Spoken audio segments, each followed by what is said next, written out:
No täällä on ruoka tänään, nams, mulla on tofu ja riisi, vihanneksia ja nyt mä paistan kananmunaa.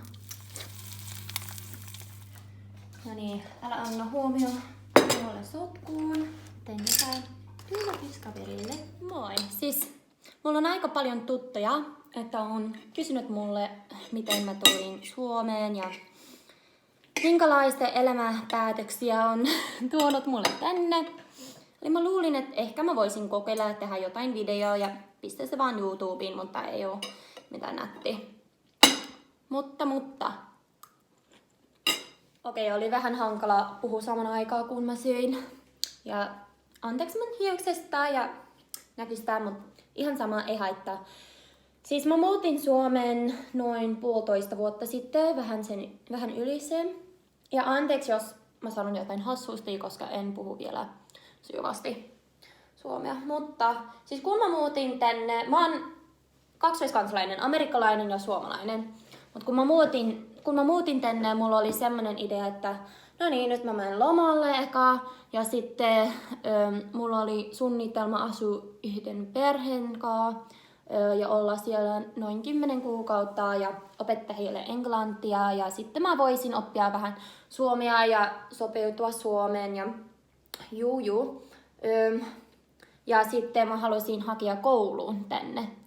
Ja mä kysyin juuri tuona kesänä, kun mä tulin, se oli 2019 silloin, oliko? Joo, oli. Joo, se oli toukokuussa 2019, kun mä muutin. Mut siis silloin mä lähetin viesti yksi yliopistoon ja mä kysyin heille, että hei, tarviko mä tehdä jotain muu, niinku todistaa mun suomen kieli paitsi, jotta se pääsee suomeksi, että mä en osaa vielä niin hyvin, mutta halusin kokeilla pääse kouluun ja blö blö blö blö blö, jär. Ja sitten he sanoivat, että ei sitä riitä, voit tekee noin. Ja sitten kun se oli aika hakea kouluun, mä hain 2 ohjelmalle, että on englanniksi, koska siis mä halusin pääse kouluun olla opettaja. Mutta en päässyt siihen kumpikaan, että oli opettanut englanniksi ja sitten mä ajattelin, no niin, että nyt mä voin kokeilla suomeksi. Mutta sitten mä huomasin, että mitä ihmettää mä tarvitsaisin laittaa siihen jotain, mikä se olisi, niinku todistus, että mä oon ottanut YK-IKE ja päässyt sen läpi tason 4 myötä jokaisesta osasta. Siellä on 4 erilaisia parts. Mut siis mä en tiennyt tosta ja sitten mä olin ai vitsi, että en päässyt tänä vuonna. Mut nyt mä oon ottanut toi YK-IKE 2 kertaa ja mä otan se 3. kerta tammikuussa, se 30. päivä tammikuussa. Ja mä oon ollut Suomessa tän koko ajan. Ei Suomessa tän koko ajan, mutta mä en oo mennyt takaisin Amerikalle tän koko ajan. Että kun mä otin lomaa Balissa ja Ruotsissa. Ja sitten mä asuin mun parhaas ystävien kanssa ja hänen perheen kanssa noin 1,5 kuukautta. Ja sitten mä muutin Jyväskylään tohon niinku perheelle, kenen kanssa mun pitäisi ollut vaan niinku opettaa englantia ja vaan asua heidän kanssaan. Mutta sitten sillä oli jotain se perheen kanssa ja mä en oikein ymmärtänyt, mikä oli se ongelma, koska mä en osannut niin hyvin suomi silloin ja mä olin vaan aika hämmentynyt, mutta asiat ei toiminut ja sitten 2 kuukauden jälkeen mä tarvitsin muuttaa pois, koska mä tunsin, että no niin, että heillä on jotain, että ei tarvitsisi. Mä en ole täällä, että se oli helpommin heille ja en halua olla täällä, jos mä oon, mikä se on, taaka, joo. Ja sitten mun äidin serkku ja hänen mies ja lapset, he ottivat minut heidän kotiin. Ja se oli niin ihana, mä autoin heitä muuta, koska he muutivat yksi talosta ja sitten toisen taloon. Ja mä muutin Pirkkalan alueen sitten. Mutta mä asuin heidän kanssa ja kävin Thaimassa mun äidin serkku ja hänen tytön kanssa viime syksyn ja talvin aikaa. Me olimme siellä noin 2 viikkoa. Joo. Ja sitten kun mä tulin takaisin, se oli niin raskas, koska sitten se oli niin pimeää. Mä en ole tottunut tosta, koska mä oon Arizonasta. Siellä se on aina niin aurinkoinen. Ja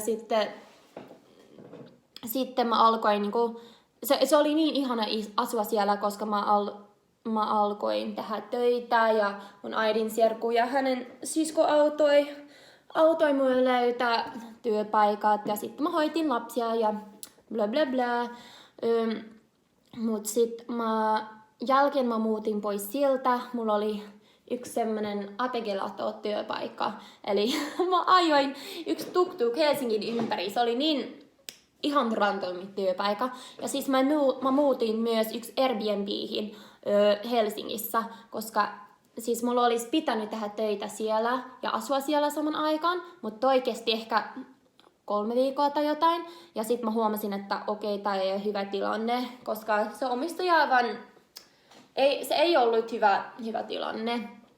Ja sitten mä luulin, että voi ei, nyt mä tarvitsen löytää jossain asua, mutta onneksi siis mun kaveri, hän halusi muuttaa pois hänen kämppästä ja hän asui toinen mun kaverin kanssa ja sitten se toimi ihan täydellisesti, että hän halusi muuttaa pois ja mä tarvitsin paikka asua. Ja sitten mä muutin tänne ja mä oon asunut täällä, katsotaan, se olisi July, August, September, October, November. No se on melkein ollut puoli vuotta, että mä oon asunut täällä, mitä ihmettä, aika meni niin nopeasti. Mutta siis nyt mä oon ollut hyvissä tilannessa, mutta vielä haluaisin päästä kouluun. Mä haluan niin hirveän paljon niin päästä kouluun olla opettaja. Siis mä opiskelin Arizonassa computer science, se on jotain niin coding ja tommosia asiat. Mutta sitten mä huomasin mun 3 vuodessa yliopistossa, että mitä ihmettä, tämä ei ole mitä mä haluan tehdä, tiedätkö? Ja sitten mä sain todella huono burnout silloin. Ja mä lopetin mun koulu sitten. Ja sitten mä ajattelin, että hei, no mä voisin ehkä mä voisin ehkä mennä vierailemaan mun kaveri Suomessa. Ei ystävä, siis mun paras ystävä, mä luulin, että hei, nyt kuitenkin mä voisin mennä vierailemaan siellä. Ja mä kerroin mun äidille tosta ja hän sanoi, että ostaako sä yhden suuntaan lippuun? Ja mä olin, ei, mitä ihmettä, mistä sä puhut? Todellakin mä tuun takas Arizonaan. Mitä ihmettä, ei, en tekisi noin. Mutta sit mä ajattelin, että no miksi ei? Koska mä en halunnut aloittaa koulu uudestaan Amerikassa, koska se on niin hirveän kallis. Ja sitten mä oon kaksoiskansalainen, suuri osa mun kaverit asuu Suomessa. Ja sit mä ajattelin, että no miksi ei, että miksi en tekisi niin. Ja tää on vähän niinku sotkuinen tarina, ja en mä tiedä, jos mä oon mennyt kaiken läpi. Mutta tää on miten mä oon tullut Suomeen, ja nyt mulla on hyvä työpaikka päiväkodissa, yksi suomalainen päiväkodissa, ja mä yritän kehittyä mun suomen kieli koko ajan, ja mä haluaisin päästä kouluun, ja jos en pääsy tänä kertana, sitten mä aloitan avoin yliopisto, mä uskon. Niin syksyn aika, koska mä tarvitsais ehkä vähän aikaa parantaa mun suomen kieli vielä ennen kuin mä aloitan uudestaan. Ja myös, koska mä tunnen, että on tullut aika niin uupumus tällä hetkellä äskettäin, vaan kaikki ne isoja elämänmuutoksia niiden takia varmasti. Eli nyt mä otan se vähän rennosti, mutta haluaisin pikkuhiljaa aloittaa opiskella uudestaan, koska mä tykkään opiskelemista niin hirveästi.